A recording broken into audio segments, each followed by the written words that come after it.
So let me call to order the Ways and Means Committee meeting for November 5th, 2024.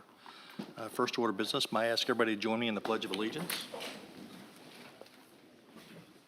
I pledge allegiance to the flag of the United States of America and to the republic for which it stands, one nation, under God, indivisible, with liberty and justice for all.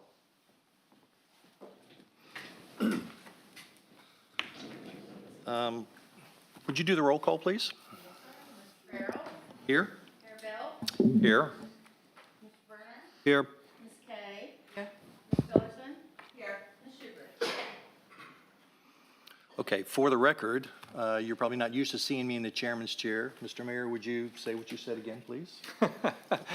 For the record, Councilmember Councilmember Heidingsfelder, I had previously tasked with chairing the Ways and Means Committee, but subsequent to his resignation, and we do have an upcoming election today, obviously, I've asked Councilmember Farrell to serve as chair of the Ways and Means Committee, and he has graciously agreed to do so. Thank you, sir. The first order of business is the approval of the minutes from July 22nd and from October, I believe. So do I have a motion to approve the minutes? So moved. Second. Any discussion?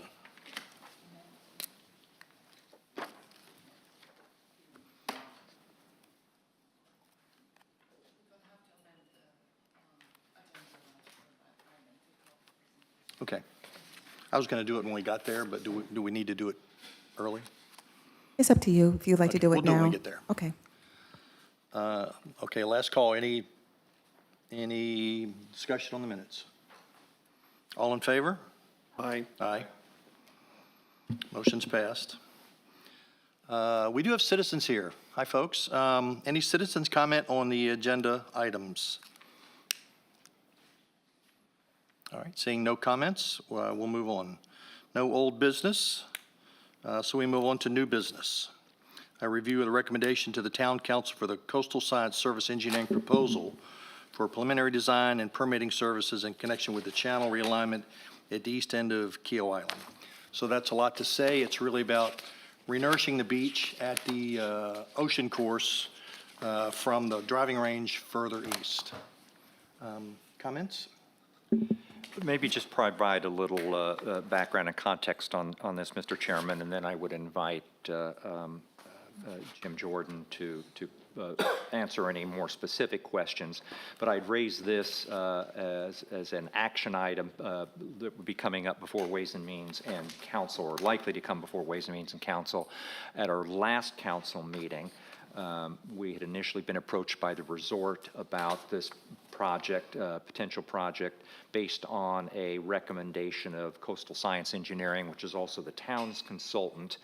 And subsequent to that discussion, had the town staff, Jim Jordan, provide a memorandum that kind of outlined all the issues related to this project, what its intended purpose is, and what it would solve for, primarily to address likely encroachment onto the ocean course at a subsequent point in time. And this is a similar project to one that was done, been done twice before, once in 2014 and 2015, and then prior to that back in 2006.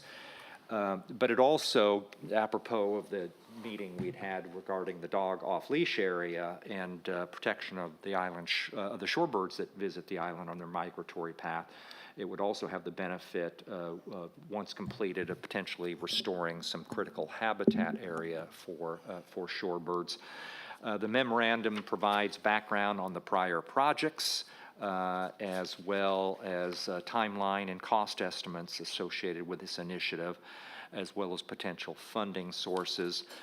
My recommendation from an administration standpoint is we go forward with the permitting process, and the cost associated with that is estimated to be, or at least pursuant to the proposal sent by Coastal Science Engineering, is about $77,000. So that's just a little bit of background, Mr. Chairman, but certainly Stephanie and/or Jim would be able to answer more specific questions. And we also have Stephen from Coastal Science Engineering is here as well Oh, in the that's right. audience, in I case you forgot. have That's any right. questions for So, him directly. The real expert about all of that, yes. So, and it might be useful to have, if the council, if the committee is amenable, to have him talk about what the need for this project and how it compares to prior projects. Yeah.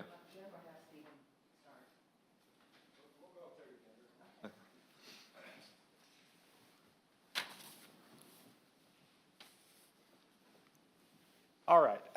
As the mayor said, right, the memorandum kind of spells everything out, summarizes everything.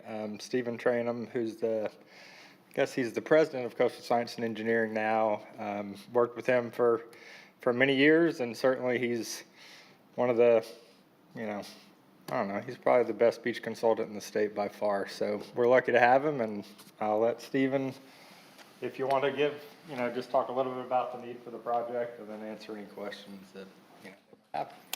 Sure, and I'll try to keep this brief, but be happy to answer any questions. But the east end of the island is one of the most dynamic shoreline areas in the state. You have these large shoal complexes that migrate off of Stono Inlet, and they merge with the shoreline. And these migration processes are a cyclic event that can take anywhere from 3 years to 15 years, depending on how much sand is coming on shore.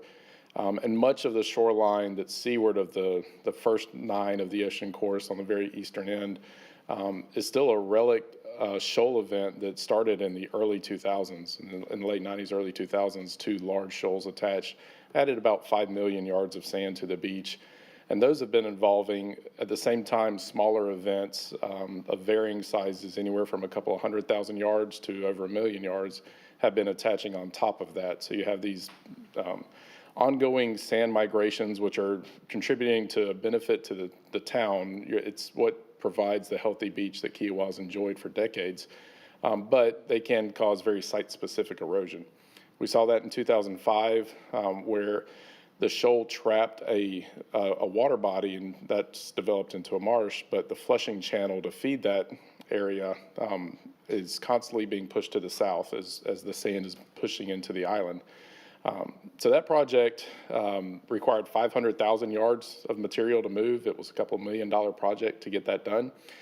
And what we're trying to do with these projects, the more recent project and what we're planning on now, is working in the system to minimize the amount of volume that we have to move by not letting the beach get so eroded. So you're reducing your impacts, you're reducing your erosion problems, impacts to the ocean course, the driving range, the 18th green area, but you're also reducing the scope and the cost of your project by getting these channels moved into a more favorable position before they reach that critical infrastructure.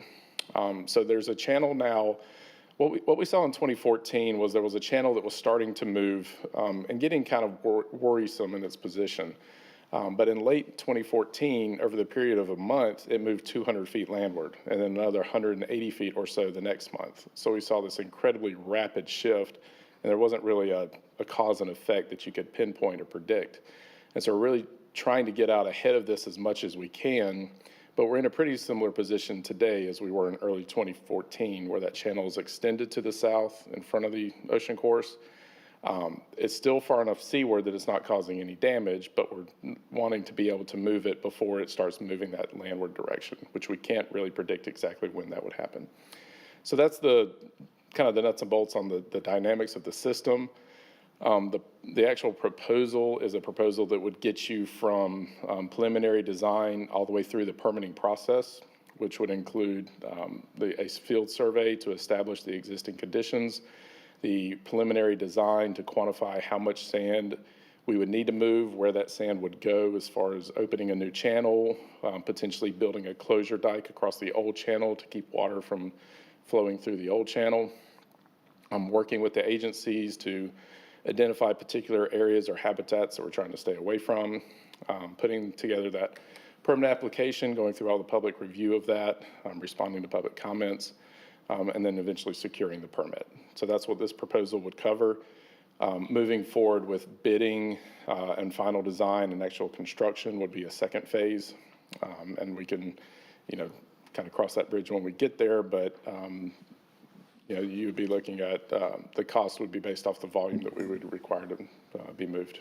Stephen, could you remind me which are all the permits that are required? Are they both state and federal Correct. permits There that are is a required? state permit that is required by the new Department of Environmental Services, formerly OCRM, and then you also have to have a permit from the Corps of Engineers.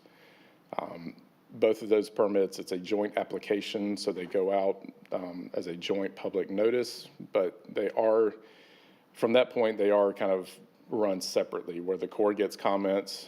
Some people respond to the Corps, some people respond to the state, so you have to answer all of those individually. The Corps has certain federal guidelines that they have to adhere to from the Endangered Species Act, and the agencies that they have to coordinate with, like National Marine Fisheries Service. The state gets all those same comments, but they're following the state guidelines and working with like DNR and those kind of groups. Stephen, I have like 3 or 4 questions. They're all building upon each other. The first one, in your memo to Roger Warren dated July 19 of this year, we had a recent project in 2006, another one in 2015. So looking at recent history, this seems to be repeating itself. Yes. I know you can't forecast what's going to happen in the future, but recent history is telling me that we're going to have this every 5 years. Is that reasonable to anticipate? It's reasonable to anticipate that on some frequency. 5 years may be a little higher, but it really is subject to the conditions. And it's so dynamic out there with the way the shoals are attaching and the sandbars are formed. Sometimes you have a high dune ridge with vegetated dunes that offers a nice buffer. Sometimes it's a very low overwash beach that allows the channel to migrate very quickly. Since we're not looking at a structural alternative, we are subject to the impacts of nature. And if we have a major storm event that creates a new channel through a weak point in that outer berm system, and nothing that we built, but just the natural outer berm system, that can change the timeline. But for certain, there will be future events out there that will require mitigation. All right, so my point to town council, which is what I expected to hear in the answer, is that this is going to be a repetitive event. Not that I have a problem with doing this Monday, I'm just saying it's going to be a repetitive event. Where in our budget is this money? Yeah, we have both. We actually have money specifically budgeted. Can you for tell me beach what line item? Because I'm looking for it. in one of the reserve funds? It's not a budget line item, it's transfer. Okay, so the capital outlay, which is what I was expecting, but going from memory, I think the last renourishment cost 500,000, like 5 years or so ago. Is that correct? That is correct, but no, sir. So it's not really a line item budget in a budget. It's in a capital fund. Every year we transfer the money for the event, and because we don't know when this is going to be, so we transfer 20% of local accommodation tax and hospitality. And currently we have 9.6 million accumulated through the years. Okay, so that's what I was looking for. So if the permitting is happening now, so we're going to do construction next year, which is the fiscal year 2025, I don't see that big number on your spreadsheet anywhere. No, because when we approved the budget last year for 25, we did not anticipate this project. I know, but, all right, so we don't have it in our current forecast then? Correct. It's not in the Okay, budget. that's where I was Correct. trying to go. So there's 2 things. It's not in our current, I didn't think it was in our current budget. And then we still need to have a plan for every 5 years to spend $500,000. Yeah, a couple things in that regard. It's a capital expense, so it's not Yes, part of I understand the, all of this would be a capital expense, so it's not part of the operating. I budget. understand, but it's not under the capital we don't have that large of a number in the capital outlay. We don't, because capital outlays are often unanticipated, but we can approve at any time a transfer from your reserve account to pay for capital. Okay, so this is coming from projects. the reserve account then? Yes. Okay. Yes. Now, yes, but what we're also proposing is that new tax funds Yes, I was expecting that. be used for this project. So sure, we could fully deplete our reserve to pay for this because we have set aside money specifically for these types of projects. But current tax funds can be used Right. for beach renourishment projects. So you answered my third question already, so that was very, very good on your part.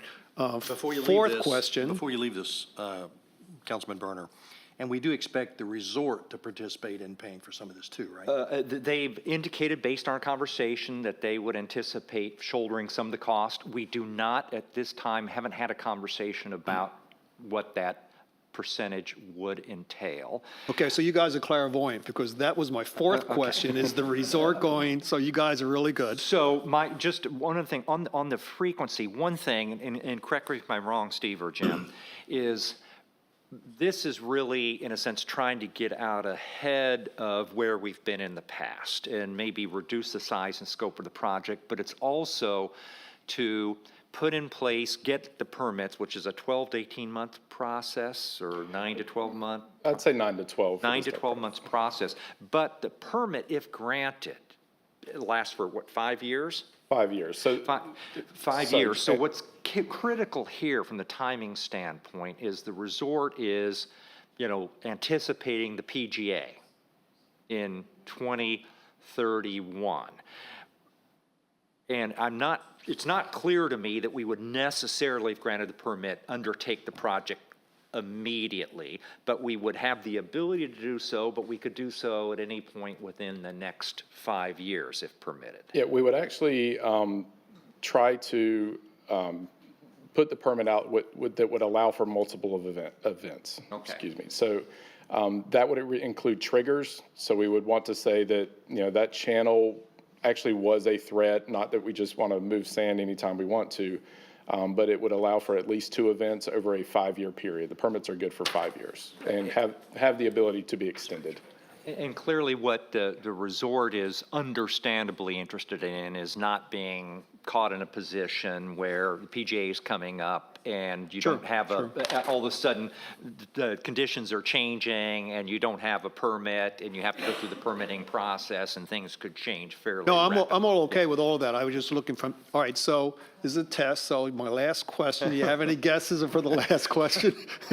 So the last question is a hot button topic. Topic has been the red knots nesting. And I understand in looking at the documents here that we're going to be creating new nesting areas, all right? Question is, with respect to the new nesting areas, would we be allowed to put in what is called sand fencing or snow fencing to protect or to keep out some predators from those nesting areas? Would the permit have to be prepared with that in mind? So the permit, I want to be very careful in saying we will work with Fish and Wildlife and DNR, the 2 principal agencies controlling the endangered birds on the beaches. So we would work very closely with them in designing the project. And the option or ability to create or preserve or enhance potential habitat is there, either by selecting where you work, like where we create a channel may have impacts on certain very localized habitats, and these habitats are very ephemeral. May be there 1 month and then, a couple months later it's in a different spot that is the prime habitat. So we have to create a permit application that's broad enough to allow uncertainty in the future conditions, but we would work with them on what they would prefer and what they would allow us to do to preserve or enhance habitat.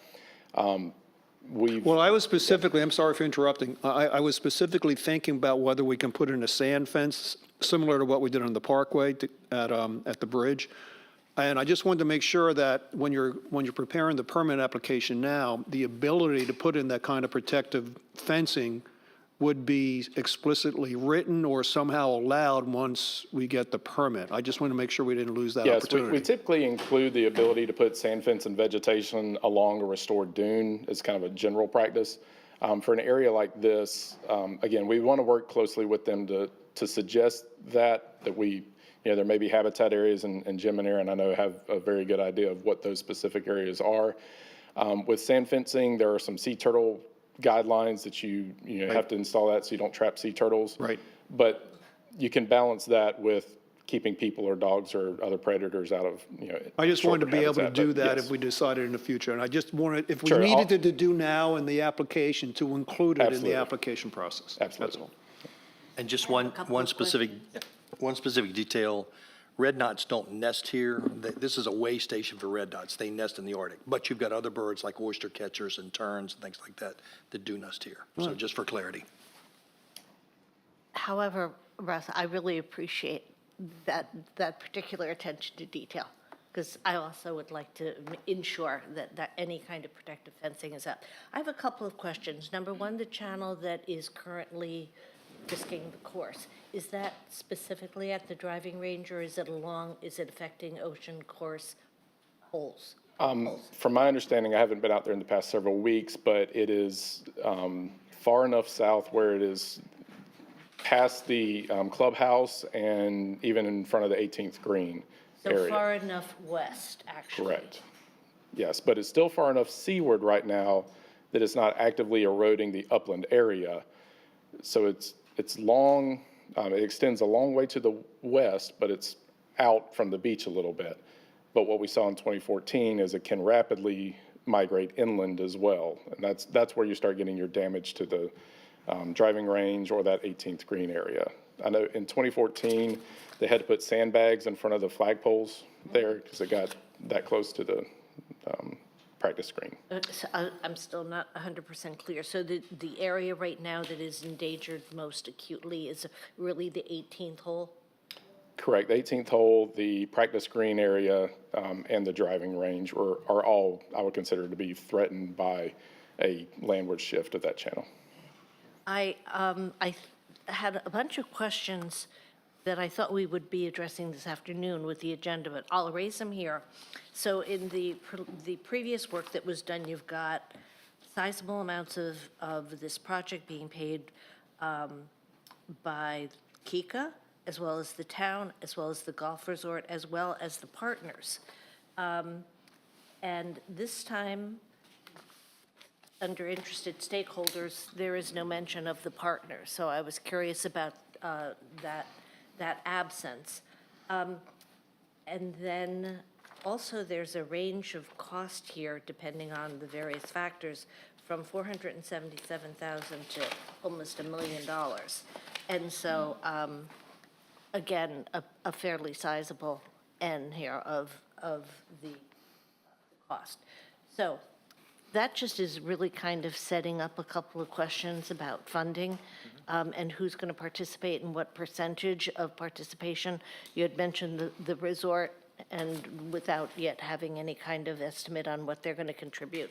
But it is a project that's going to benefit so many different entities that I would hope that, unlike this project in 2015 that was 100% paid for by the town, I would hope that we would have some shared expenses here. Agreed. A couple of thoughts in that regard and good points. We do not yet have, the most direct commercial beneficiary would be the resort and protecting the integrity of the ocean course, and particularly leading up to the PGA in 2031.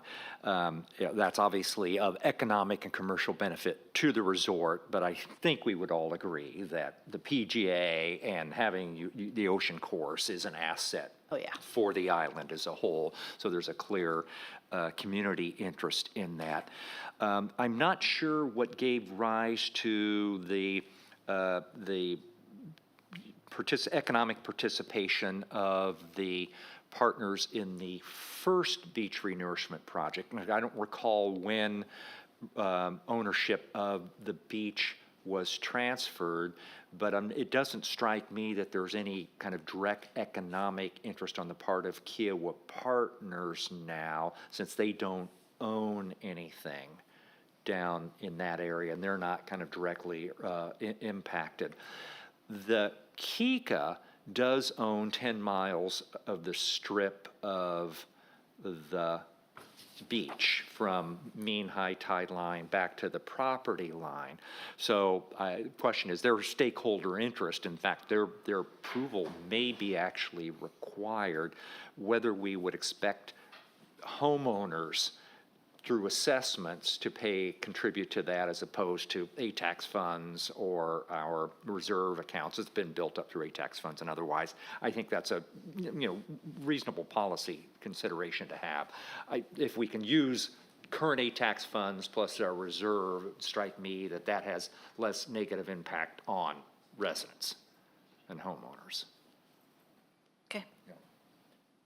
Oh, I wanted to, or you have a couple of. The only other question I had was, you talked about some kind of structure that would, This is a non-structural alternative. so that, my question was, what is the material that will be used? It's all just native beach sand. So we're just moving sand from one area to another. Okay. We don't have to bring in any sand. Correct. That's a. Yes. In terms of timing, I would think that we would want to, whenever the permits are granted, that we would probably want to do this over a fall, winter, as opposed to the spring when the shorebirds are, on their migratory pattern, or at least in significant numbers. Yeah, we would defer again to the agencies and what they would suggest that balances sea turtles, which aren't really much of a concern with this project, and the birds. Jim, correct me if I'm wrong, but I'm thinking it was August, September, October timeframe is what they generally prefer. So my hope is that we can, if we're able to get started here fairly quickly with the permit, get the permit submitted and reviewed and issued by midsummer next year, so that we're well set up to be able to complete a project in the early fall, or the first available time if it's needed again. And just back to the sand movement, is it done hydraulically or mechanically, or how do you? Mechanically, all using just dump trucks and a excavator and potentially a bulldozer. And we're about to get this on screen. Yes, ma'am, that one. That's exactly it? Yep. And while you're pulling that up, are we submitting a tax funding request for the permit For cost. the permit cost? And could you just, correct. if you don't mind, just show us where the channel you're trying to correct is and where the sand's going to come from, maybe on that bottom slide, or? Sure. So this aerial Walk up image there, is too, about if you 2 years old. I'll walk up here and try to talk fairly loudly. So right now, this was in 2022. This sand here has pushed to the west, and where you see this ponded area between the sand and the old beach ridge, that ponded area has kind of transitioned into a flushing channel, and there's some other channels opened into this marsh system. So this sand, as it moves to the west and moves inland by waves, pushes that channel into the driving range here and the Ocean Course Clubhouse there. This shoreline back here is your 1989 shoreline, not far here off of numbers 4 and 5. So all this sand is what attached to the beach in the late 90s. So you're gaining millions of cubic yards of sand. You're just having to deal with these migrating channels, migrating shoals. A channel's kind of persisted over here over the past 5 years or so, where it used to be just one primary channel that kind of migrated in this area. So it's always changing, but that's what we're looking at. And so where would the sand come from, that Correct. south, north, whatever? So right now, the issue is the channel that kind of hugs right along this beach ridge. Yep. Here is our closure dike that we built in 2014. It's right there off the eastern edge of the driving range. So we would look at the conditions at the time. If we're able to utilize an existing channel, we'll use that and basically just dike off the current problem channel. Again, there are multiple channels. If we can address the problem channel while using existing channels, we don't have to dig a new one. And that's what we'd like to do, is move as little sand as possible. If not, we may open a new channel somewhere. We look for a vulnerable spot where the beach is narrowest and not going to impact habitats. And again, that could be anywhere, but what we would define is a boundary from a certain point to a certain point being the potential channel location. And then at the time of project, you pinpoint it. So And that closure dike is still just sand? it's just sand. You build it to a height and a width that you can anticipate it being protected from severe storm events. So if we have a minor hurricane, you want to make sure it has enough elevation to prevent overwash. This one withstood Hurricane Irma, Matthew, all the ones since 2015. There's a little area on the landward side that we may want to touch up and fill in a little sand because it's a little low in one spot. But it's worked pretty well. Thank you.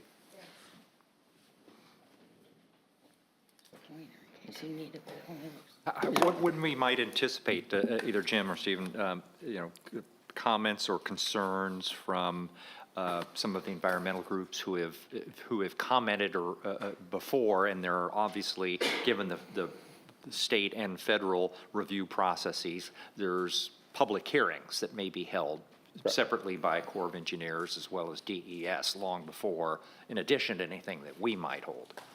Yeah, so fortunately, we've done this project multiple times now, so we've been able to work through the significant issues with the critical area. This area is critical habitat for red knots and piping plovers.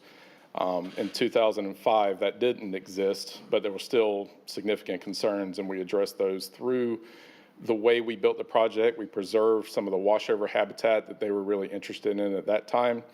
In 2014, we went to them and really outlined, what we're trying to do is minimize the impact. We know this problem is only going to get worse, and if we can get to it at an early point, we may be able to do a project for, 30, 40,000 cubic yards that can be done in a week, as opposed to a 500,000 yard project that takes, 3 months to build.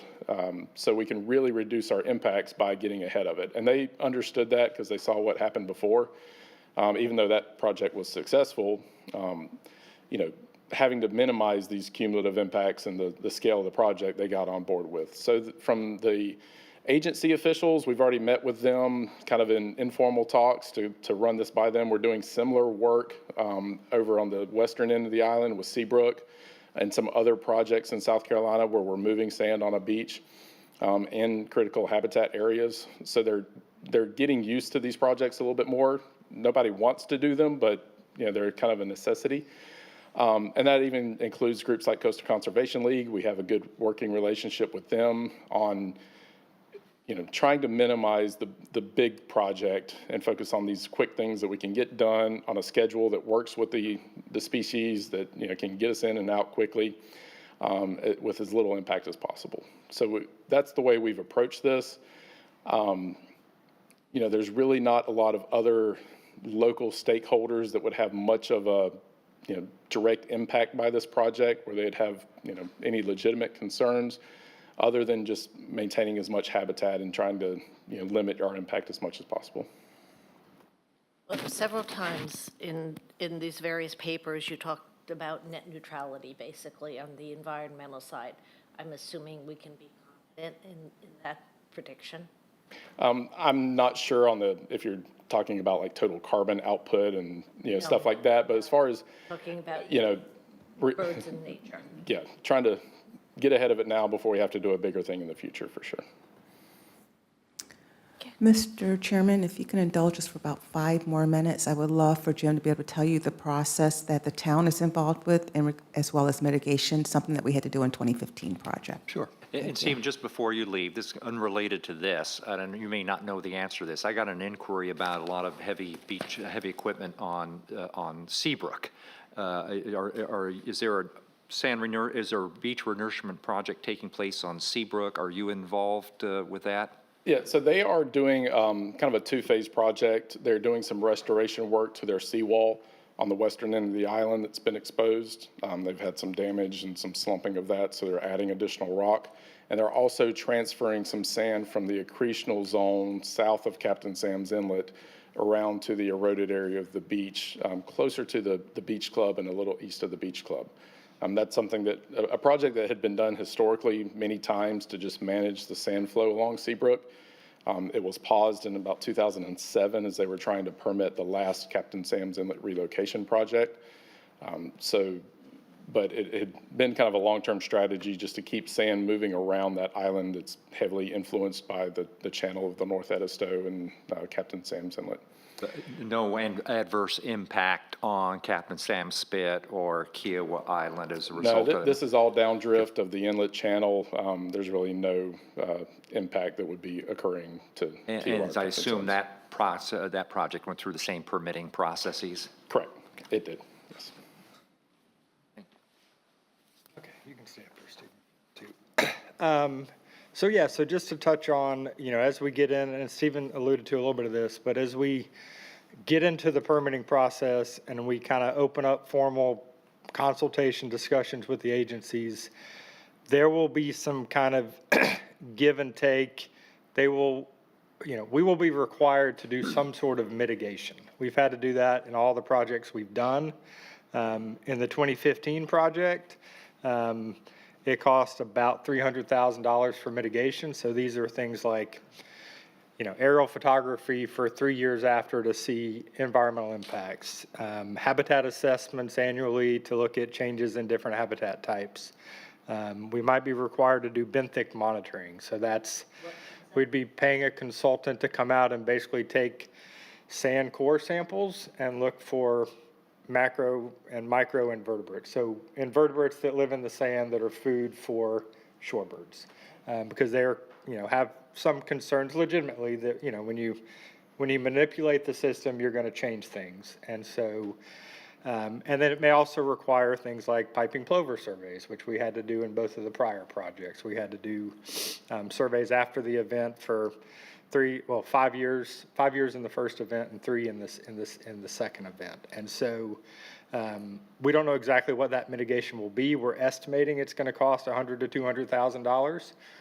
Some of that we may be able to do in-house, but just wanted to make you aware of that. And there's been a recent precedent in a couple of these beach type projects, one at Hilton Head and also at Seabrook's project, where part of the mitigation in those 2 projects was to change their pet restraint regulations and protect more areas of the beach by keeping pets either on leash or completely out of those areas. And so that's something that very well might be part of kind of this mitigation back and forth process. And so, again, we won't know exactly what it is until we get into it, but, we have a very good relationship with the U.S. Fish and Wildlife Service and the DNR biologist. And so I envision it going smoothly. I just don't know exactly what that mitigation will look like at this point. So 2 questions for you regarding this. One is, for the mitigation, would OCRM or DNR participate in the cost of that, or is that all levied on us? Levied on us. Okay. Number 2 is the 2 mitigations we did in the past. Do you still have the results, and can you share that with council, what the results were from that mitigation over, your study over 5 years? Yeah, I mean, we certainly have CSE's annual reports, which, for both projects, you certainly produced annual kind of project reports with all the habitat info. And then we've got the macroinvertebrate studies that we paid DNR to do.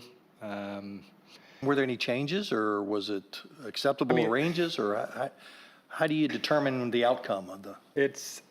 That's a really tricky one, right? Because if we do nothing, that area next month will be completely different. It'll look completely different than it does today, because sand is constantly moving around. You're constantly, having new habitat types formed, and you lose some habitat types. So it's almost impossible to say that any impacts we might see in year 1, 2, 3 after are directly attributable to our project. Okay, last thing, and this is just a seed planning for you as we do kind of the project and the mitigation. It would be great if we could plant like something similar to a U.S. geodetic marker, so we could always have a baseline of where exactly is the island and how much is it moved. So real survey markers out there so you could measure distances. You know, And- 4 or 5 out there would be great. Yeah, and we do have that. So there is a series of beach monuments, right, that were put in, I don't know, Stephen, a long time ago, in the 80s. And we have, how many? 30, 39 maybe? Something like that. So These they're the big basically mile markers on the beach? markers in the survey, I don't know how you would describe it, but they're basically survey markers that were placed in the 80s. And so every year the state, I guess they used to do it in-house, now they contract it out, but that's how we get all of our beach profiles every year. So we know, erosion and accretion rates. Yep. And it's based off of those known GPS coordinates of those known monuments. So there's Are already those- 39 of them, or ish. Are they the mile markers that are little square kind of He can clarify. posts? Yeah, no, they're not the mile markers. So the state has their series of monuments. They have 400 of them up and down the developed beaches of the state. And I think on Kiowa, there's somewhere around 30. You will see a orange survey post about that high in the dunes in some areas. And a lot of times they are near major beach access points. And then in that, you may see a PVC pipe with a disc in the middle of it. That disc is the actual I have seen monument. those. Okay. Now, the work that we do for the town, we have a series of about 60 profiles that aren't, some of them are on those physical monuments, but then we also supplement them when those monuments are too far apart, or like around the east end of the island, they don't have sufficient monumentation there. So we have a network of 60 profiles that we survey every year. And then on the east end, because it is so dynamic, we end up flying a drone and producing an aerial 3D elevation model of that entire area that gives you a photo and the volumetric changes in that area. So we're giving you a lot more detail, and those reports are made available to the town. The state profiles are available on their website. If you Google OCRM BERM, B-E-R-M, you can click on the profile and it'll show you the data there. Thanks. Great, thank you. Any other discussion, questions, presentations from anyone? So just to kind of summarize or clarify one point, what the recommendation from the administration to the Ways and Means Committee and thus to the council at this juncture is approval of the $77,000 for the permitting process. And that the town is submitting a request for tax funding for that.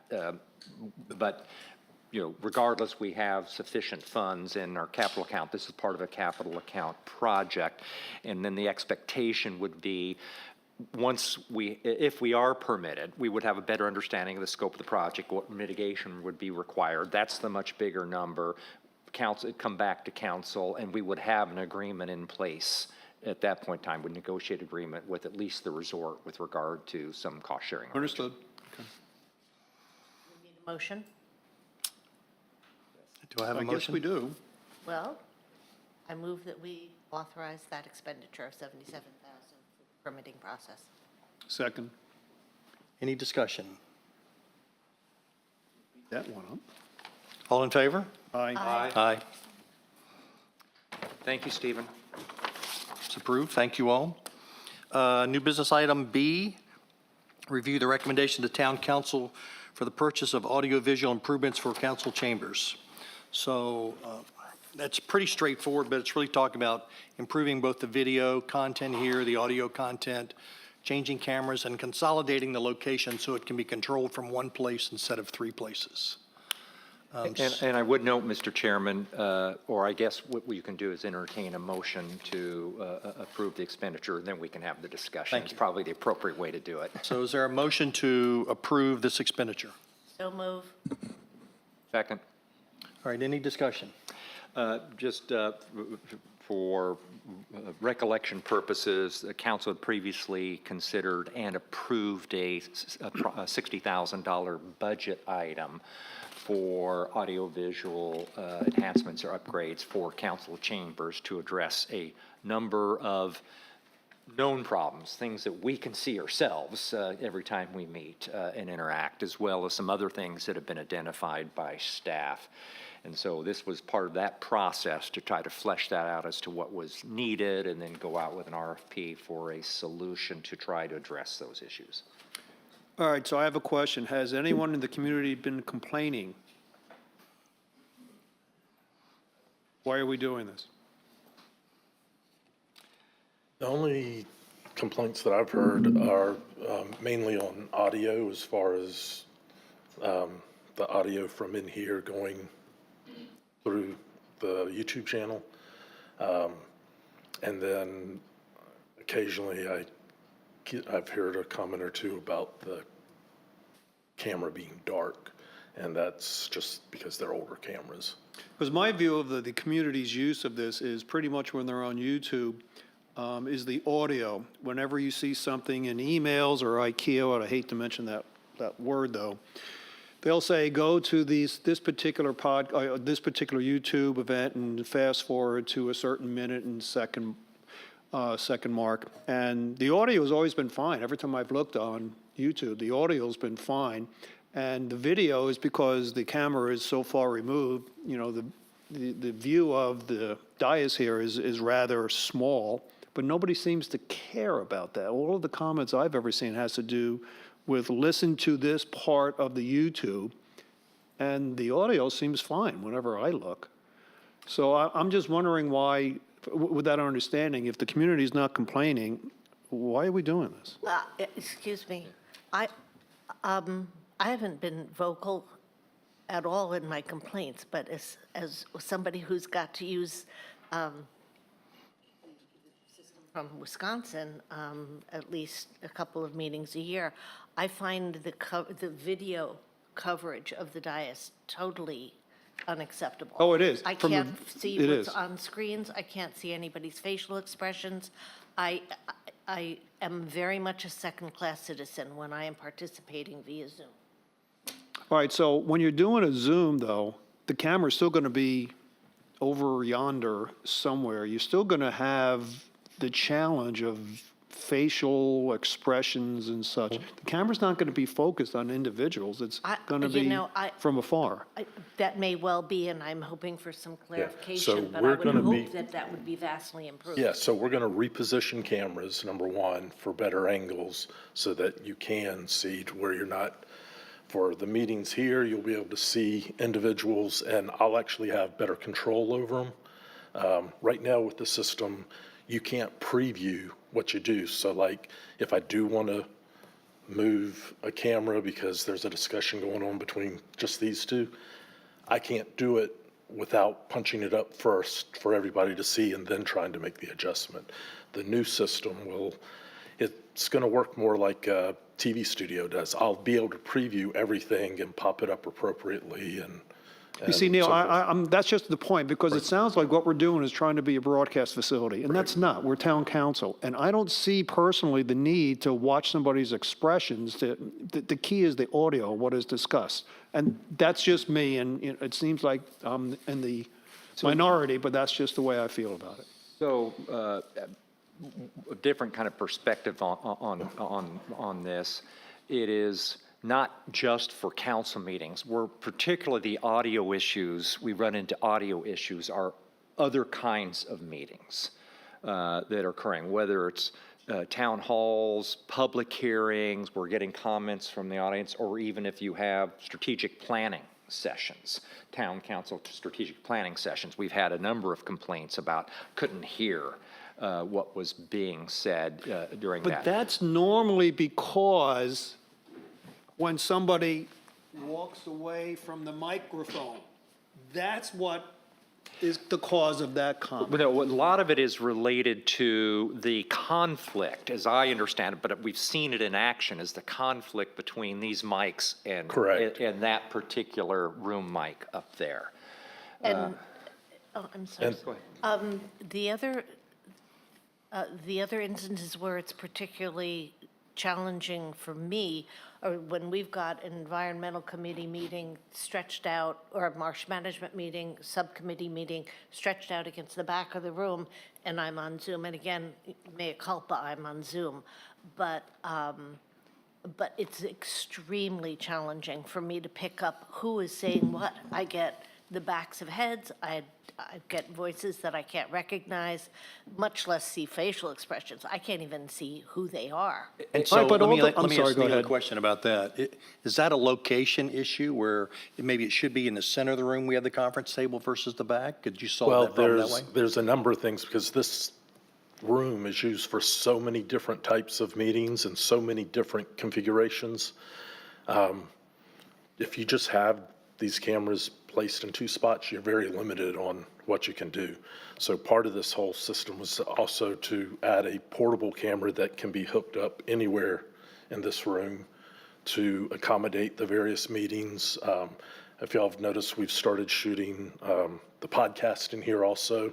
It'll be used as a dual purpose for that. And such things like the disaster awareness, that was a good opportunity to live stream, but we didn't have the capability to do that. The additional camera will allow us to take it over there and live stream events like that wherever we need to go. See, Madeline, you're still not going to know who's talking. If you're doing a Zoom and somebody from the community is talking, you're still not going to know who that is. I'm talking about the table set up in that end of the room. Yes, I know what you mean. With 12 committee members. Right. And I would hope that the new camera would be positioned so I could see more than the back of somebody's head from a 20-foot distance. Let me ask the question a different way.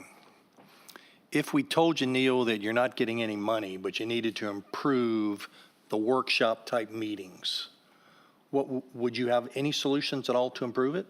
I mean, we could arrange them in different ways, but you're still going to have issues with the audio. One of the I mean, most of the that we're workshops, they suggesting- have the portable microphones, right? Yes, but it's one of the issues that we have, as Russell said, was we don't, people walk away from the mics, and also sometimes we have to use this one. So it's not just equipment and personal issue. I mean, I have problems, like even today, if you're not talking into the mic, I'm turning it way up over here. There's a number of issues, including the system just being overproduced over the years, that makes it more difficult than it has to be to run. I mean, that's one of the other issues. Yeah. It's not just the Yeah, it's not audio just the- quality, it's not just the video quality, it's the reliability and usability of the system as a whole. As we've all seen, there seems to be at almost every meeting some little technical glitch. I can, in- just the slide that you just had, because actually Petra controls those slides, but I had it on my computer over here. If I have the system set up the way we're wanting to, I could have popped them up for you. Okay. So, I don't, done home audio theater or home audio visual, actually, this seems like a not insignificant amount of money, and it is, but relative to what one just spends on basically TV and speaker setups at home, this isn't that much more. If we actually get higher quality video, higher quality audio, and we get flexibility to use a camera for different types of meetings here, plus for other purposes, plus we have a more usable, reliable system. If we get all that, that's a big if, then it would seem to me that would be money reasonably well spent. We've kind of had a jury rig system that's like some respects over-engineered, and we didn't have a lot of expertise at the beginning of this process, as I understand it, to kind of monitor how this system was put together. Right. And let me reinforce that, being somebody who's going through a renovation and had an AV specialist come out, this is not a lot of money relative to, a home renovation, so. Just say when I was freelancing, my first camera cost more than what we're asking for. And There's also the issue of hiring first-class talent to operate the system and then handcuffing him to not be able to because of technology. I don't think it's a lot of money. It will be. So you guys won't invite me back to the Ways and Means meeting in the future? Questions, all good questions. And that's why we have these discussions, different perspectives. Maybe you can talk a little bit about the two bids, because what the recommendation is for the higher bid and why that's the case. And the lower bid is actually from the entity, and there's both different, what you've conveyed to me is kind of different confidence levels, different responsiveness, and different equipment.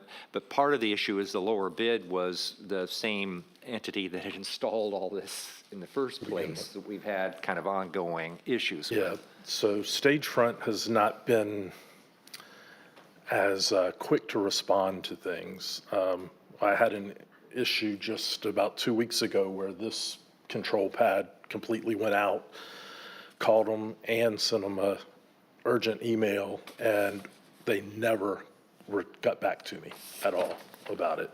When we sent the bid out, it took them over a month to get their bid back to us. So we've just had issues with their servicing, and it's, from what they've done, it seems like they listen to what you want and they just put it in, whether it's the best solution for it or not. Whereas when the guy from JSC came, I mean, before I even said anything to him about speakers and all, he was already saying, okay, there's an issue here because the speakers over y'all should not pick up your microphones, but they are. He looked at the pad and already said there's too much going on here, and offered solutions before I even asked for them. And so after doing some research on them, and they were involved in doing the Chatham County Courthouse audio video system, which was a $4 million project for them. How long would this project take? And because obviously we have ongoing meetings, so we can't be completely down. Right, so overall, it will take, once the equipment's in, approximately 3 weeks, but the system won't be down for 3 weeks. We'll have something that we can do, like with the portable camera.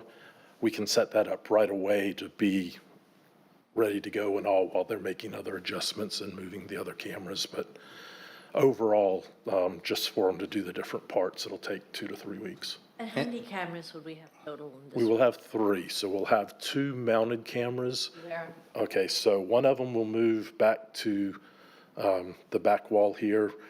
We're either going to put it on a wall or drop it down, depending on what we decide is the best location, or drop it down on like a 5-foot pole, so it's not so angled. And then the other one, we're probably just going to move it to the wall and leave it, bring it down about 5 feet that comes this way. And then the third one we'll be able to plug in. So we have a box here, a box in the middle, and a box on the floor in the back where we plug into podiums. There'll be inputs there where we can plug it in wherever.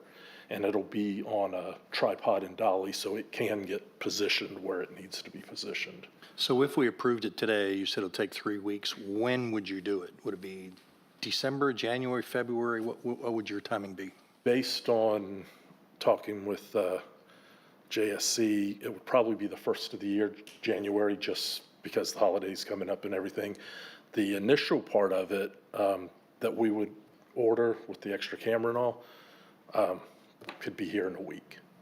And If the system were down or there were any glitches in the installation process, we Right. would still have the capability with a Right. portable camera So, to. with the portable camera and the switcher that's coming in with it, we could live stream directly from it. I just need to basically have one input to send it out.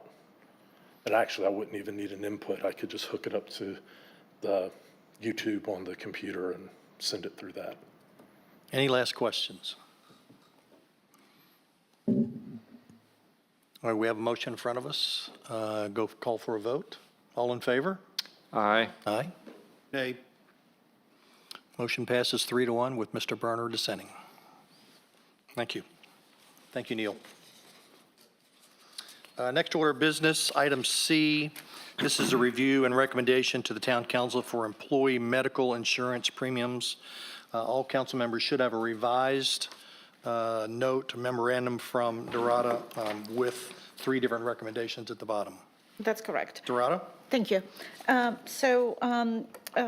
All the full-time employees are offered pretty much comprehensive medical insurance that includes health, vision, and dental. We participate in the PIBA, which is a self-funded plan that is offered for South Carolina public entities with pretty competitive rates. While PIBA kept employee portion of the insurance the same since 2012 for a long time, the employer portion has been increasing pretty much annually with the exception of COVID year, 2019 and 20. And historically, the town has subsidized additionally to the employee contribution, and this amount was equal to a rate of a single plan, because they offer a single family and employee and spouse and employee and child, and it was about $130. 4 years ago, the town council decided to change that structure or that subsidy of fixed amount to a structure of 80-20, where the employee pays 20% of the total cost, employee plus employer, and 80% was covered by the employer.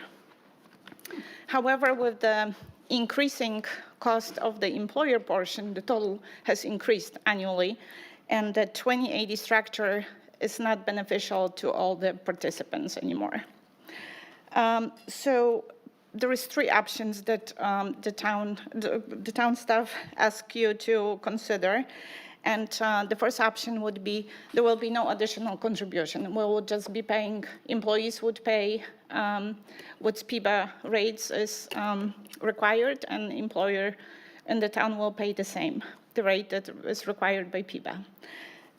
Additional option is to continue this 20-80 structure that we're not recommending because it's, like I mentioned, it's not beneficial to single, pretty much the employees that are on single coverage, because they already, they only getting 17% of that because of the total cost. And the third option would be an approval of additional contribution of a fixed amount or different percentage to those contributions. And I was trying to visually show the structure between employee, employer on the graph that it's attached to. I know it's busy, and there's a lot of information. There is a table with those premiums in the graph just to show you a little bit more of the percentage differentiation between employee and employer. So we're asking you to decide what to do. And just for your information, in last year, the town's portion of the insurance was about $310,000. And we did budgeted 14% increase for this year, and those rates are effective January 1st. So Are you recommending one of these? So the town recommends the third option, that the town council will consider additional, not subsidy, but additional funding. And Okay, so I think the way I'm going to do Staff this is is... recommending. the staff is recommending. I think the way I'm going to do this is we'll entertain a motion on the town's recommendation. And if that passes, then we're done. And if staff that doesn't pass, recommendation. staff recommendation, thank you. If that doesn't pass, then I'll entertain motions on one of the other 2 until we come to a conclusion. Does that make sense to everybody? yeah, we can go forward that way. Fine. So do I have a motion to make additional contributions from the town to the employee portion medical? So moved. Second. All right, now we can discuss the three options and approve or disapprove this first one. Okay, so Dorota, when I had my business, I always paid 100% of what the single coverage was. That was my policy. And I heard you say that was. It was. So why did the town change? So the council at that time and the mayor, they felt like they didn't like the idea of free insurance premium. That's why they changed it to the 20% for the employee. They just Okay. didn't like the Well, I idea. And it was- understand, but that's just, yeah. it's a benefit. So I understand. Sure. That's why it's a benefit. All right, so, because I do know, I just wanted to let the council here know, paying or contributing the entire cost of single coverage means it will cost more to the town. It's a higher amount, but I view that as a good, I personally like that benefit, which is why I did that with my business. But I wanted to discuss whether we should go back to that old policy or not. Okay, and I'll share the two companies I came from, JP Morgan and the Capital Group. Their approach was a 60-40 approach, where the company paid 60% and the individual paid 40%. And they negotiated benefits very well. The rates were significantly higher than these rates. But in my experience, it's more of a cost sharing than it is a full subsidy. Now, that's a private company, and they're both well-heeled companies, so take that into consideration. But in anything outside of municipal government, it's definitely a strong cost-sharing approach for large companies. My experience is now somewhat dated, goes back 15 years, but the company provided 100%. It was corporate, big corporate, and it was considered an extremely valuable benefit even at that time, and I would think now, with what's happened with medical cost, it would be considered even. I agree. I know my daughter has 100%. So we're seeing completely different range of possibilities just on the three people here in the panel. So Dorota, when you say that your recommendation is additional contribution, I mean, what is that? Is it? I would ask the council, we would love to do it as single as the amount for the single. So the single would pay zero then, it would be free for the single, and the same amount would be, it's going to be about $135 per month, per How much? 135. Why is it 97.68? So that's health, but then when you do vision and dental, or it could be just health. Yeah, So that's- exactly. yeah. So that's why we don't want to recommend a specific amount. We would like to hear your feedback and. Well, my perspective always was, the reason why I did it with my firm, just so you guys want to understand, usually, and of course it's not 100% rules, usually the single employee would be starting out relatively new, relatively young, would have more challenges financially. So I thought that was a fair way to help out the newer employees on my staff. But then the family coverage, that employee would pay whatever the delta is between the full single cost to whatever the family was. That was my rationale, because again, the single person would be really more financially challenged, and I wanted to help them out. Now, Brad, I didn't hear anything from you. No, I'm not, I wanted to, reason this was kind of I said characterized as a staff recommendation rather than, because I wanted to actually have the benefit of this discussion, because I've kind of been in different environments where you have different outcomes, and I'm not wedded to one or the other. I would just note that for the record, the employer contribution for a basic plan already is 85% of coverage. So the question is, rather than just 85%, and that number's been going up, that percentage has been going up because the employer contribution has been increasing. The employee contribution has not been for the last several years. Now, I'm not necessarily averse to going to 100% because a lot of organizations do. I don't have enough experience as to what is true in the municipal world. Neither do I. Public I don't sector know. world. I don't know. This is one area where, in some private sector employers, I believe, when I was head of an agency, the agency did not provide 100% of coverage. Some employers do, and I appreciate that. Do we Congress want- does. What, pardon? Doesn't the Congress? Sorry, but keep going. It's a policy decision, whether some kind of really true co-insurance aspect to this, or do we want to provide an across-the-board benefit.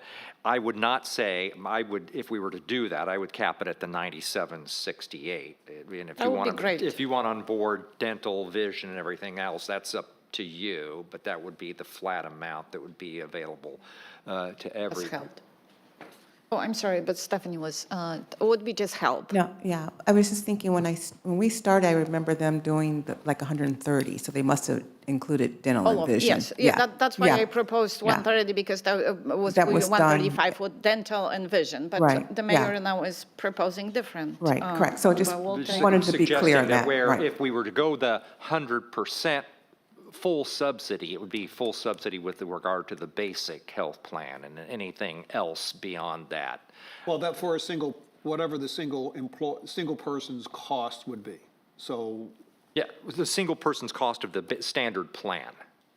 Just for health. The 97, mayor is 6, just saying yeah. the health. Yeah, because still, everything else is still above that subsidized, Yep. heavily subsidized already. correct. What we would be saying is, currently, if we did the option one, which would be then, at least for a standard plan, the employer would be providing 85%, the town would be covering 85% of the cost, and the employee would be shouldering approximately 15% of the cost. If the consensus is to go to 100%, then I'm comfortable with that, but I also understand, I think that's a little bit unusual in the municipal world, but you may correct me. No, I would say that in the jurisdictions I've worked in, it's a split. You have some that do the 80/20, and then you have some that do the full subsidy. The ones I've been involved with have been self-insured, though. So the municipalities I worked with were larger, and we were self-insured. But I think it can go either way. Let me just put a little bit different perspective on this. Given the data that Dorada's presented since 2020, the employee cost hasn't gone up dramatically, if at all in some cases, where the employer cost, the town's cost, I'll use the full family, it looks like it's gone up almost 50%, let's say 40%. So we're significantly subsidizing a lot more than we were even 4 years ago, 5 years ago. So another way to think about this is we are contributing more already with no change for the employee because of the increase in healthcare costs that we're taking on. Correct. Yeah, and I think one of the things to understand, I think that Dorota has said in this, is that in this plan, as you had said, but PEBA, through the state plan, they essentially cap every year how much employees can pay, and that's why we're in this dilemma with the 2080, because technically, the town cannot go over that capped amount, what PEBA's telling That us. 2080 just doesn't work. Right, for me correct. at It all. doesn't work because of I've that never- requirement of PEBA. And do we have a retention issue, and do we have any kind of gauge on whether or not our benefit package is contributing to that in a positive or negative way? I realize this is probably really soft data and you don't have it, but I don't think we have a retention problem. I will say that when this policy changed 4 years ago, staff was not pleased with it, probably more of the employee only, because they took obviously a greater hit, because all of a sudden when they were paying no cost, because at the time, everything was essentially covered, employee vision and dental. So when it did go to 20, they weren't happy, but it wasn't essentially them paying 100%. massive departures. Correct. And I think the idea too was, to try to equalize it so it's fair for those that have full family, because if you just take the employee subsidy, which was typically about $130, and they were just running across the board, the balance of fairness wasn't so much so for those at full family as opposed to those with employee only. And I think Dorota has, just so you all know, did you provide that, Dorota? How many employees? I know we provided that to the mayor. Yes, oh, okay, so How many I do employees are have on it. each plan? So on the single coverage, we have 16, on the employee and spouse, 5, and full family is 7 employees. Sorry, could you repeat that for me? Yes, it's 16 for a single, 5 for employee spouse, and 7 for full family. And then we have one that's on the SHA plan savings. now, the savings Yes, on the plan now. savings. It says 7. Mhm. But rough math, I believe that if we made the decision to provide a full subsidy, cover all the cost for a single employee plan, and that went across the entire, it'd be a little over 97, yeah. $30,000. Is that right? Yeah, 97 times, 27, well, we getting 2 more employees, but yeah, about that. Mhm. Just in response to your, kind of a different response to your question, been spending some time looking at compensation-related issues, and that's an ongoing process. My own perspective is that, and I believe we should well compensate our employees. We want capable, good, talented employees. We want them to stay here if they're doing their jobs effectively, that we pay reasonably well by kind of any comparable measure. This isn't unique to the town, but the retirement benefits for any municipal employee in South Carolina are extraordinarily generous, 18% of salary. Which, Kiowa specific? no, or I'm saying across it's the not state? Kiowa, that's state. But it's, you don't see that I've never seen anything like that in the private sector or any other public sector, but it is what it is. So that's kind of a data point relative to private sector, because other private sector aren't paying that. And we do have other employee benefits as well, tuition assistance, and things like that. So, overall, we need to look at all these things collectively. You So- just teed me up for exactly where I was going to go, Mr. Belt, is that, in my experience, we always looked at the total compensation package at the end of the year as part of the annual review. So it wasn't just pulling this out specifically may look differently than when you package it with retirement, salary, bonus, vacation, time off, all those other things. So it's hard for me to look at this in isolation without thinking about those 5 or 6 other components of total compensation. And different companies will structure things differently based on their employees' valuation. So some companies think unlimited time off is more beneficial than medical benefits, or some people think that retirement benefits are more important than medical. So for me, I personally would like to see the whole package of benefits and see what it looks like before making an explicit recommendation. Mr. Chair, So what we the- can the do time- is, we can bring this back, because this goes into effect January 1, so do we have another month? We could bring this back to them in December? Yeah, so the timing of this was only because the January 1, the new rates come in and we need to update in our payroll system. We can do it in December too, but then during budget process, then when we look at the payroll and the full benefits and the full package, that could be also a time, but that's not until March. So that decision probably needs to be made in December the latest. So we do know what's the new contribution or rates. Well, I'm just one vote here, so I'm just sharing how I think about this. Sure. But thank you. Sure. Mhm. Any other discussion? No, it's a tough issue because we've heard from all of us and we all have different perspectives on what our experience with healthcare costs are. So do we want to vote on this, or do we want to table it until December and have Dorada come back with the full compensation package? You said you could do that? So in regards to the Package benefit, yes, we have that done. It was done by Evergreen that we shared. So we have completed the benefits analysis, and I can work with Dorota, because I have all that information, the mayor and I, and we can make sure that it's presented next month, because as the mayor said, the state insurance, it is, the retirement is great, it's a requirement, so it's a big chunk out of its employee's salary that they don't have any decision on. So we can provide that, the PTO we offer, the tuition reimbursement. The town offers an optional retirement plan, 401K that staff can take, but the state is required, and they take out 9%? 9 for 9%. employee, but employer is 18 now. 18%. But we will provide all that for you guys for the December meeting, if that's helpful. Would you, Would you like to how do I table do it? this? Do I table it, or do I ask to table it, or? You can get a motion to table it in a second, but there's no discussion when you do a table. Or you could well, I was going to say, or you can revise the original motion.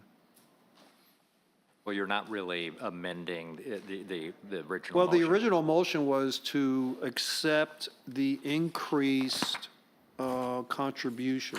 That's what the original motion was for. The staff recommendation. That would need an amendment anyway, because that motion did not specify what the level of contribution would be. It just simply says a financial contribution. So. We either haven't agreed on what. If you want to vote on the original, the pending motion, really, you need an amendment to the pending motion, because Right. there Correct. is nothing, there isn't appropriate specificity to the pending motion. Right.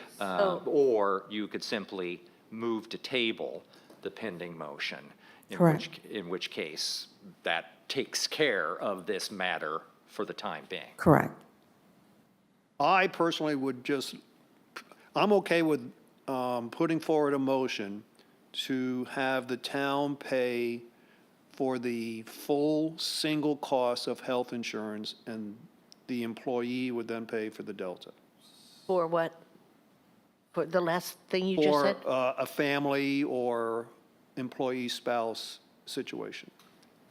So the delta. So Yes. that. Incremental delta.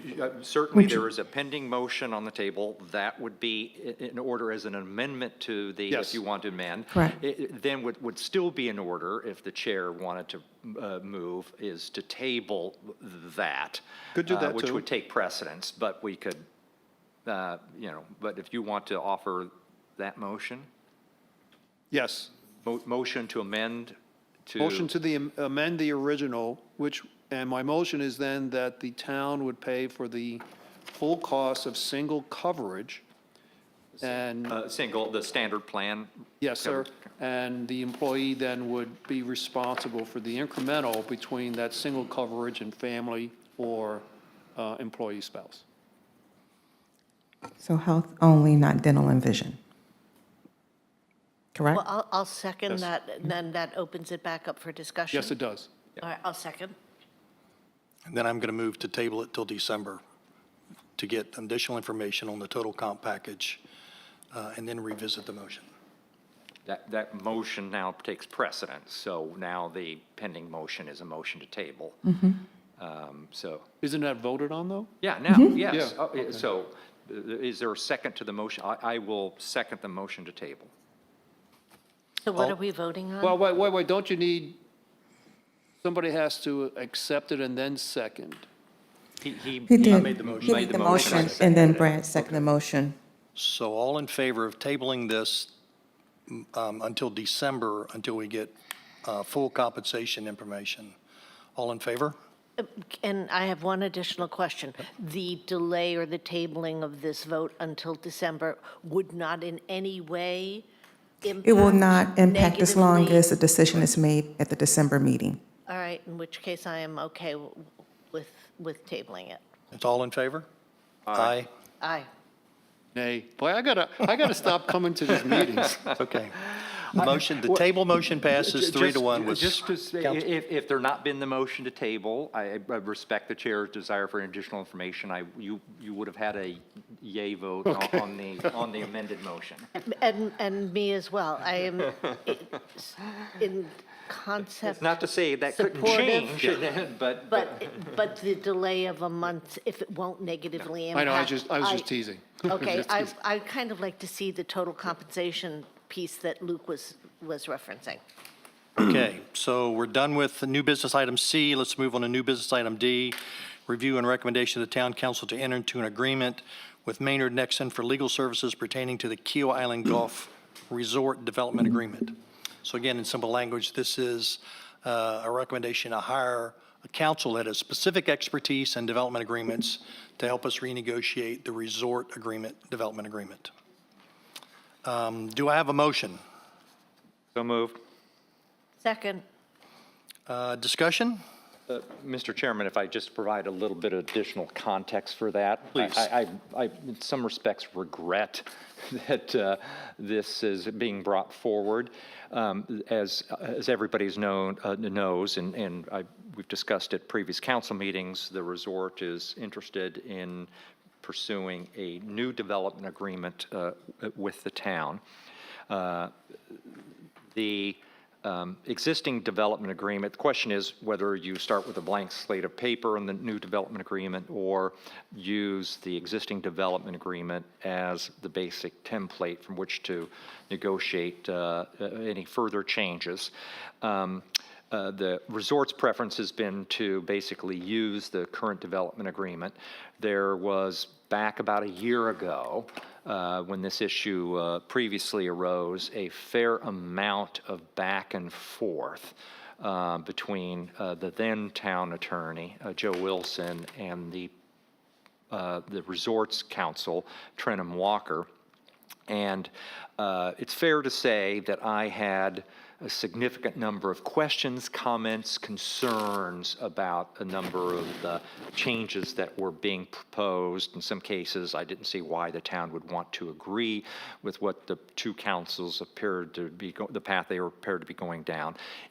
In any event, I more recently had a conversation. I asked both, our current town attorney as well as outside counsel, Ross Appel, if they could provide some assistance in going through the existing development agreement, all the proposed changes that had previously been discussed by by the Resorts Council and the town's prior town attorney, and they both demurred.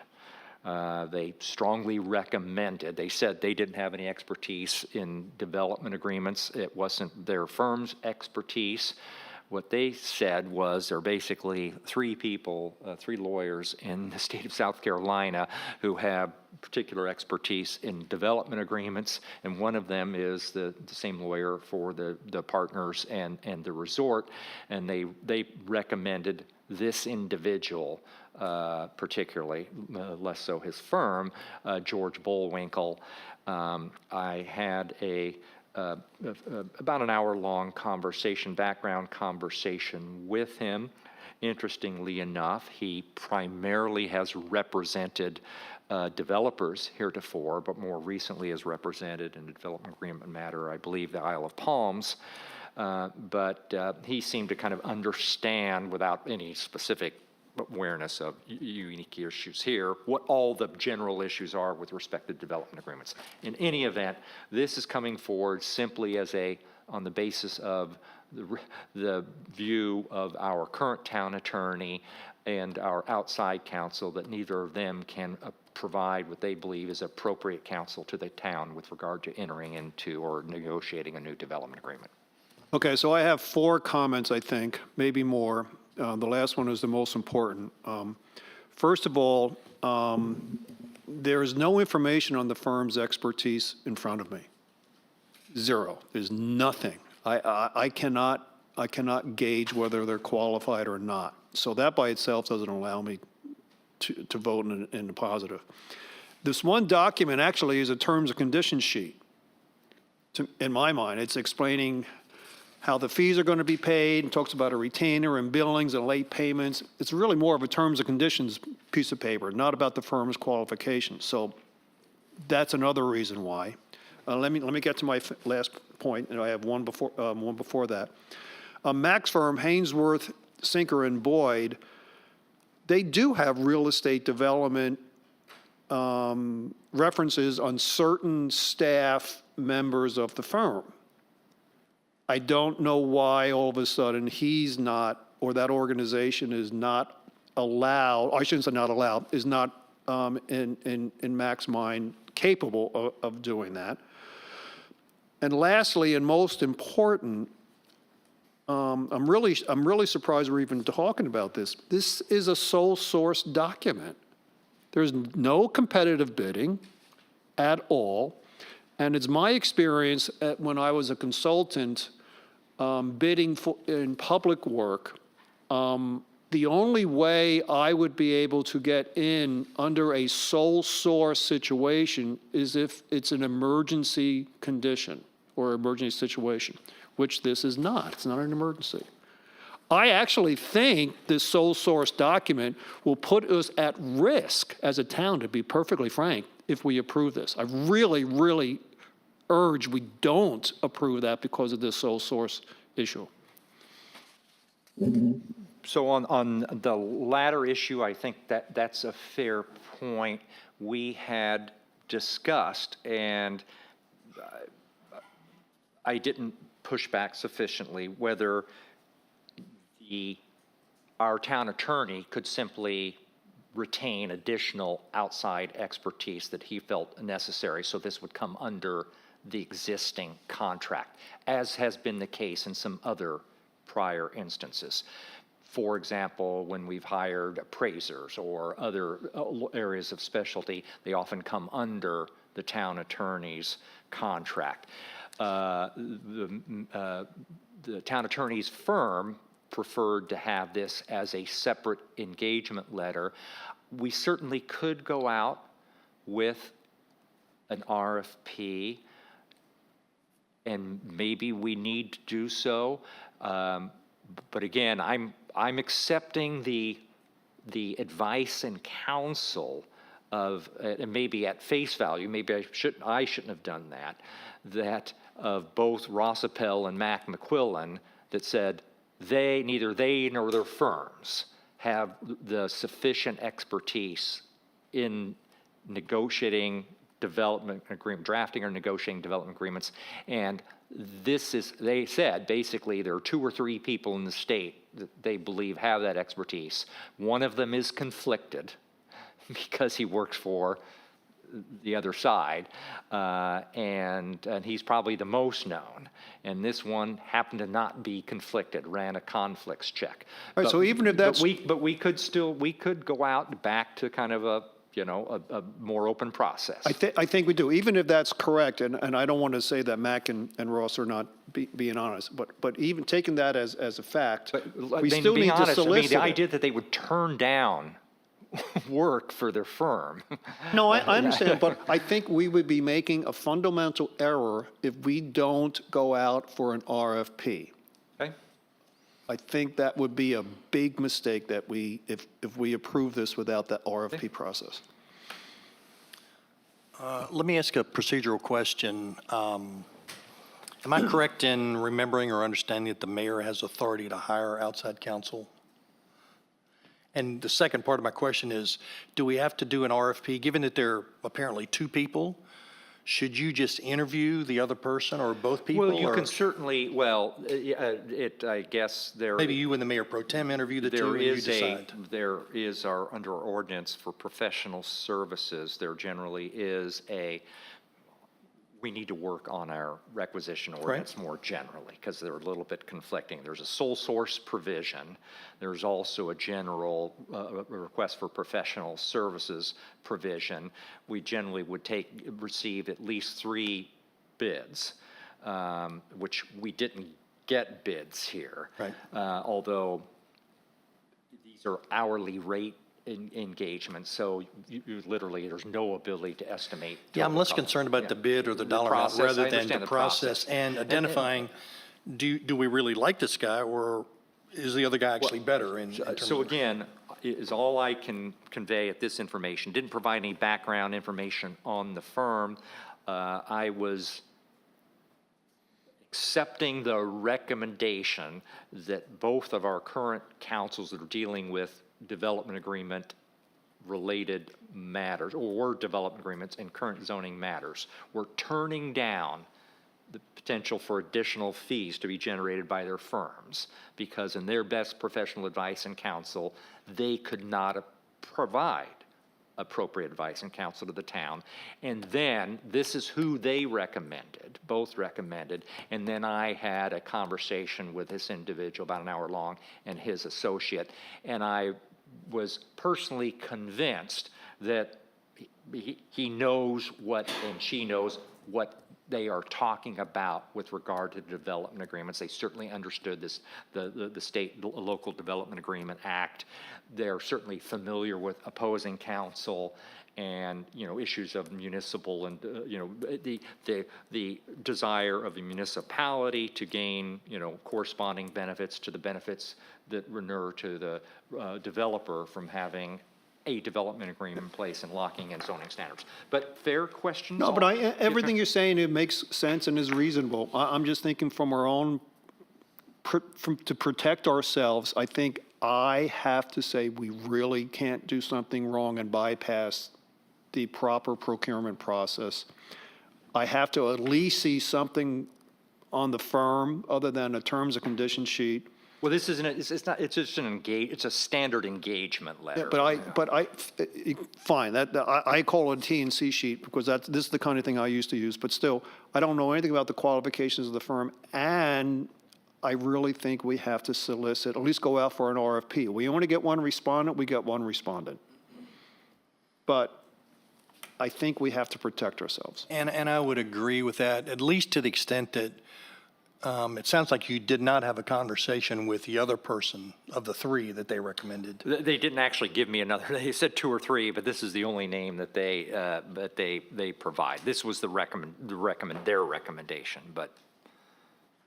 So I have a couple of questions. Again, I thought we were going to be talking about this more in the council meeting this afternoon, so it's all in that booklet. Okay.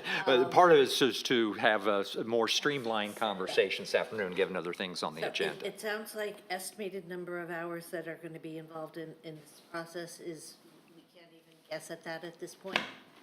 So we can't guess at the total legal cost? Because with the rates that are quoted in this, They're the memo, they're significant rates. significant. Yes, they are. and so this could be a really costly endeavor. I would say you can do it, because I was in a similar consulting business, and every job is different. But you know from experience, from doing hundreds of these assignments, they typically go from 300 to 400 hours or something like that in my kind of engagement. He would know from his own experience that a development agreement preparation would take 20 hours, 100 hours. He would know more or less with some wiggle room. He has to know that. Well, no, it's not preparation of a development agreement. This would be ongoing, you know, negotiation. but he still knows. Could take weeks or months.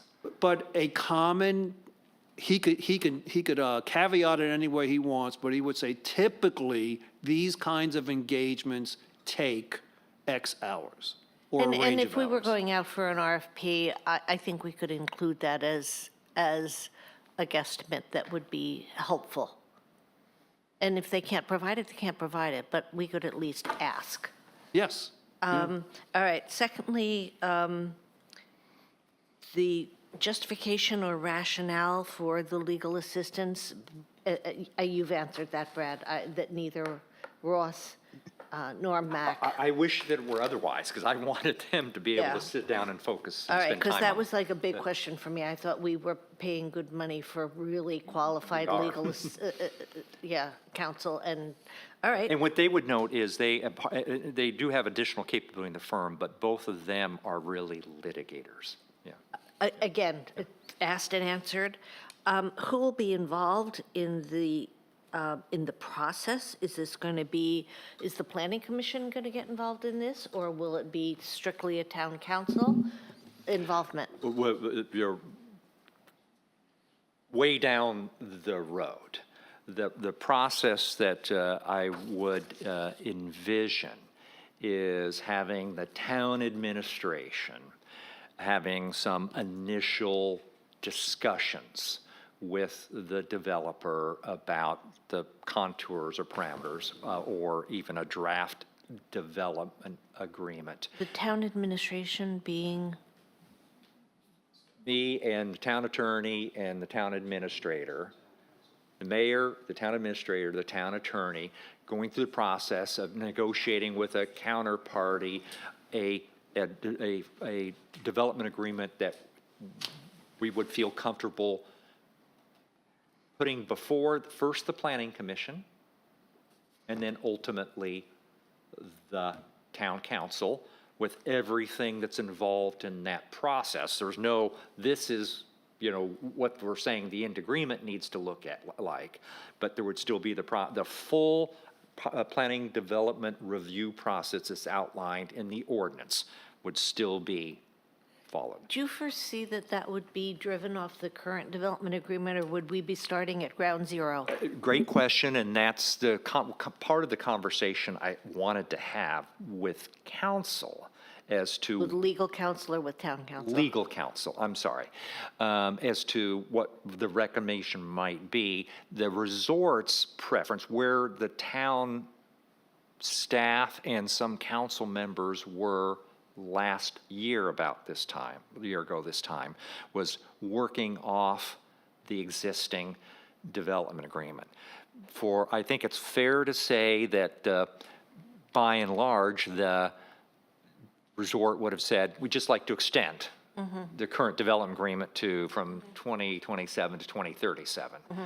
Maybe modest little changes to reflect changed conditions. There are a lot of questions and issues with regard to the development agreement, just like we learned that there were with regard to the development agreement with the partners, that raised the question of whether or not the terms of the current development agreement continue to be the appropriate ones for the town going forward. Wholly apart from that is the bigger picture question of, okay, we understand why a developer would want to have 10 years of zoning standards locked in, clear benefit to them, provides certainty. But the whole, the crux of the State Local Development Agreement Act is the town or the municipality gets some benefit from providing that economic benefit to a developer. And so there's none of that baked into the current development agreement at all. Okay, so despite the irresistibility of working with somebody named Bullwinkle and doing the whole Rocky and Boris and Natasha thing, I agree that we need to go back and do an RFP, and it might just be an exercise, but it Yeah, it you'll must get be to the done. same, you'll get to the same point probably, but I think just to, Must be done. yeah. I don't think we have a choice. And it's not clear, I'm reading both, I want to be consistent with, or I said, there's a little bit of conflict between the various provisions. So section 4412 says a contract may be awarded for supply service construction item without competition if the mayor, the town's purchasing officer, determine in writing that there was only one source for the required supply or service. And it could very well be that we would conclude that maybe the other one is conflicted. The other of the three, I don't even know there's really a three, is a conflict, in which case, for this particular service that we're looking for the expertise, then I would have the authority under sole source to go forward. Even with regard to the professional services provision, which does say it's the policy of the town to announce all requirements for professional services and to negotiate such contracts, blah, blah, blah. The mayor as a designee shall conduct discussions with no less than 3 firms regarding contract and shall select among them from no less than 3 firms, assuming there are 3 firms, and then the mayor negotiates that. I'm not convinced that we have to go down that process based upon the information we have, and we can certainly document that, but I don't have a problem taking an extra month. Okay. To go back to our council, please put in writing why you can't do this. Please provide the names of everybody you would recommend, and then we'll reach out to them and see what response we get. Thank you. I think that's the wise move to protect ourselves. Table. Yes, table the discussion. So let's table this I with the understanding that we're going to go would for an move that RFP. we to table the pending motion and until the next Ways and Means Committee meeting. Okay. Can we get a second? Second. All in favor? Aye. Aye. I won one. Unanimous, finally. Finally, today, we got a unanimous. Okay, moving on, chairman's report. Being the new chairman, I have nothing to report today. Treasurer's report. In the chairman's role, I'm going to table the investment management services RFP. We were preparing to talk about this today, and I asked Dorada to include a lot more information in the presentation, so we will come back next month to do that. Yes, sir, thank you. And so we'll table that, and then with that, we'll move on to the monthly budget report. Yes, so I have the first quarter financial information, and as of September 30th, our total fund balance was about 42 million. Of this amount, about 24 million is general fund. Capital and emergency reserves are 9.5, and this is the fund that those are the reserves that we keep adding to for future beach renourishment or future capital projects. So that's how it was accumulated. And 8.2 million is restricted for tourism-related expenditures, which is pretty much accommodation taxes. Overall, for the first 3 months, our revenues were 3.6 million, which is 51% or higher than last year for first quarter, and it's about 23% of this year budget. All the revenues are pretty much in line with expectations, with business licenses, local accommodation tax, and environmental fees being higher than last year. But with the local accommodation tax is a timing issue. With the environmental services is the increase in rates this year. And business license, we actually issued a little more of over 200 licenses more for this for the same time period this year. As far as the expenditures, they also in line with the budget.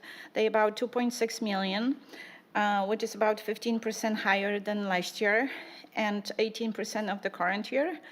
And there is a couple of items that are higher than or have notable increases from last year, which is the public safety due to an increase in a contract amount for hourly rate for our employees.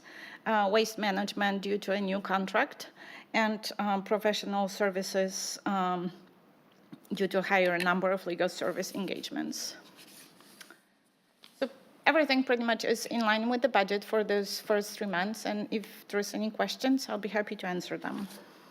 So would the amount for the resort development agreement be included in our forecast under professional? It's not. No. I didn't think so either. Okay.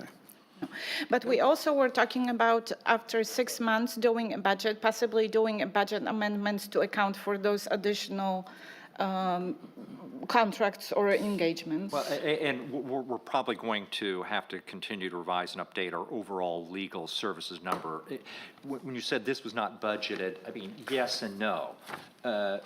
What was not expected, certainly anticipated that we were going to need some additional legal advice with respect to development agreement in the ongoing course.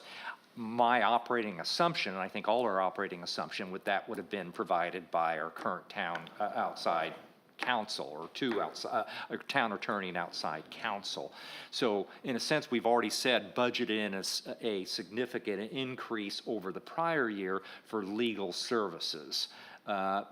We may still need to do even more than that. It would not necessarily be related just to this, because we would have expected to incur legal expenses for development agreement anyway. I just would have been expected to be provided by Matt. I understand. I have a sense it's just going to be more than. And that may very well be the case. And part of it is, depends on, in any event, whoever it is going to have to review the existing development agreement, all the back and forth between the prior town attorney and the partners council, and then sit down and talk about what are you guys trying to achieve with this, and then make a recommendation. You use the existing agreement, start with a blank slate. Obviously, the resort's going to have a Right. view about that. They may want to simply come back and say, here is a development. We want to simply propose that the current development agreement as written is going to be extended for another 10 years. And the response to that would be probably no, but because there's a lot of changes that need to be made to that. So that's why before we get to that point, we'd have a conversation and discussion. Again, it's to your point, I'll ask the question as to whether they could estimate how much it typically costs to enter into a fairly complex, large development agreement between a municipality and developer. You provide a range, that's what I used to do. So if there's no more questions about the budget report, I just have one more very quick update. A few weeks ago, at our audit committee meeting, our auditor that we engaged in this agreed upon procedure audit for income verification presented their results. And so we picked 10 companies that were biggest contributors to our business license revenue in terms of the gross receipts they reported to us. And of the 10 companies, 4 underreported. So those 10 companies, they pretty much contributed 16% of our total business license revenue. And the amount that was underreported, the fee, business license fee on the unreported amount would be only a little over $4,000. So it's not a big amount, but just want to give you an update, the results of that engagement. And Dorada, there was 600 companies that we have business licenses with? Oh, no, we actually issued a little over 1,700 licenses. So surveyed 10 out of 1,700, and the 10 make up 60%, 60%. Or 1,700 is separate from short-term rental licenses? Correct. Yeah. Yeah, right. just, yes, There's yes, just the 1,500 businesses. short-term rental licenses and then 1,700 business licenses. So 16% of the total revenues reported. However, the fee would be 24%. Of the total business license fee, those 10 companies brought in 24% of the business license fees. Who are the 10 companies? Or even a couple of them? So you can give a general, it was the top 10 companies, and I think if you give the names with that, that won't give any. Okay, I guess we. Because we're not giving out dollar release the amounts. names. No, Correct. they're not being So specific. this is the resort, the partners, Harris Theater, Knight Residential Construction, Southern Lumber, Dolphin Architects, Kingswood Homes, Trident Builders, Buffington Homes, and Bennett McClellan Homes. All right, thanks. After those results, and I was talking to my team too, we currently don't require any income verification while they applying for license. It's self-reported. Going forward, starting this new renewal season, we're going to start requiring some kind of verification of the income. So we feel like with that exercise, we'll have a little, more honesty and collect more revenues. Do you have a process for how you would do that? It'd be estimated taxes, or what would you So require? what we're going to require, and this is based on, discussion with other jurisdictions that are already doing it. So we're either going to do require tax return, a letter from your CPA or P&L, but certified by your CPA. Or if you just a small business, we'll just take a letter from you, but it needs to be notarized. Thank you. Okay, thank you. Thank you, Gerard. Thank you. Thank you. Citizen comments. Lance? You get 4 minutes, come on. You get, committee member comments. Oh, we have 7 minutes, yeah. Mr. Berner? None, thank you. Mr. Belt? No, Mr. Chairman. Ms. Kay? No more. Thank you. And given the hour, nothing from me. So with that, we're adjourned. Nice job.